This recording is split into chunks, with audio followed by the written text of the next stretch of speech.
नमस्कार, मी सुविद्या तुम्हा सर्वांचं स्वागत करते। आज आपण दाखवणार चिकन सुक्का आणि चिकनचा रस्सा।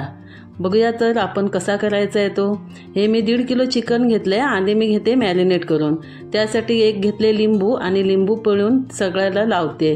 नंतर मी घेतली आला लसणाची पेस्ट, हळद, नंतर घेतले मालवणी तिखट, नंतर घेतले मी सुहानाचा चिकन मसाला। आता मी हे सगळं मिक्स करणार आहे आणि सगळं मॅरिनेट करून 10 मिनिटासाठी ठेवणार आहे। 10 मिनिटं मी झाली आहेत।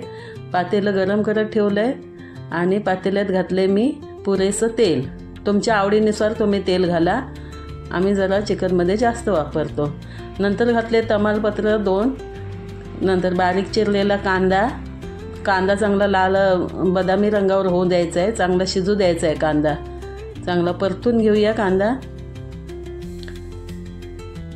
चांगला आता बघा शिजतोय, कांदा झालाय। कांदा त्यात टाकूया आल्या लसणाची पेस्ट 1.5 चमचा, ती सुद्धा चांगली तेलात भाजून घेऊया। मग त्याचा हिरवटपणा निघून जातो, जो लसणाचा उग्र वास असतो तो सुद्धा निघून जाऊन अगदी खमंग असा वास यायला, सुगंध यायला सुरुवात होते।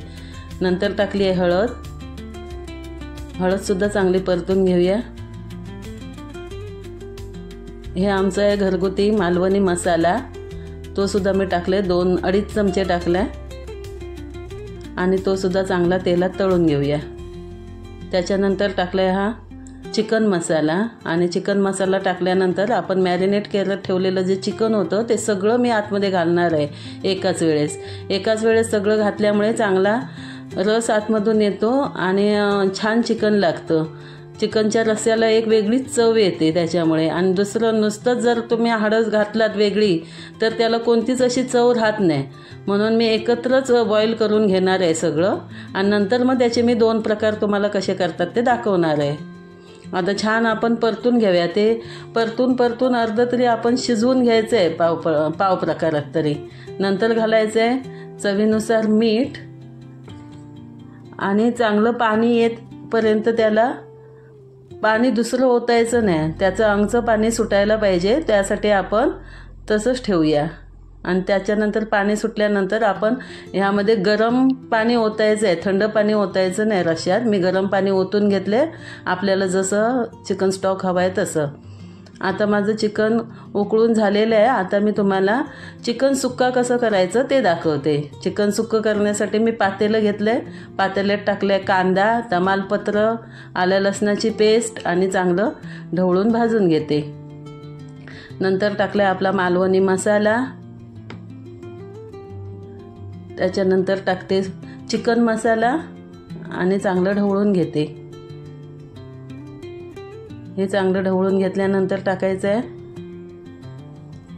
बॉईल केलेलं जे आपण चिकन आहे ते आपण झाऱ्याने काढून घेऊन सगळं आतमध्ये टाकणार आहोत। रश्श्यात जास्त फोडी नसल्या तरी चालतात, पीस नसले तरी चालतात, ते काय खाल्ले जात नाहीत, पण सुका चिकनमध्ये आपण सगळं काढून घेऊया। सगळं मी काढून घेते आणि आतमध्ये टाकते। आता सगळं काढून झालेलं आहे। आता चांगलं तिखट मीठ लागण्यासाठी त्याला व्यवस्थित परतून घेऊया। आता हे आमचं मालवणी पद्धतीचं वाटप घातले, त्याच्यात कांदा, खोबरं, सुकं खोबरं आणि लसूण, गरम मसाला ह्याचा सगळा समावेश असतो। असं हे वाटप आहे, ते पण आम्ही भाजून चांगलं तेलावर घालून नंतर मग मिक्सरला लावलेलं आहे, ते सुद्धा आता सगळं लावून घेऊया। आणि चिकनचाच रस्सा याच्यात थोडा टाकलेला आहे, वेगळं पाणी घालायचं नाही।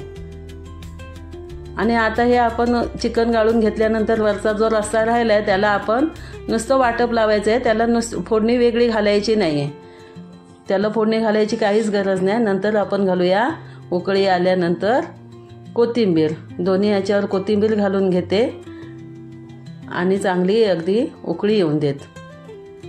बघा कसं दिसतंय चिकन, वाटते ना आत्ताच खावं असं। या सगळ्यांनी जेवायला। आणि हा सगळे जर व्हिडिओ तुम्हाला आवडला असेल तर लाईक, शेअर आणि सबस्क्राईब करायला विसरू नका। धन्यवाद।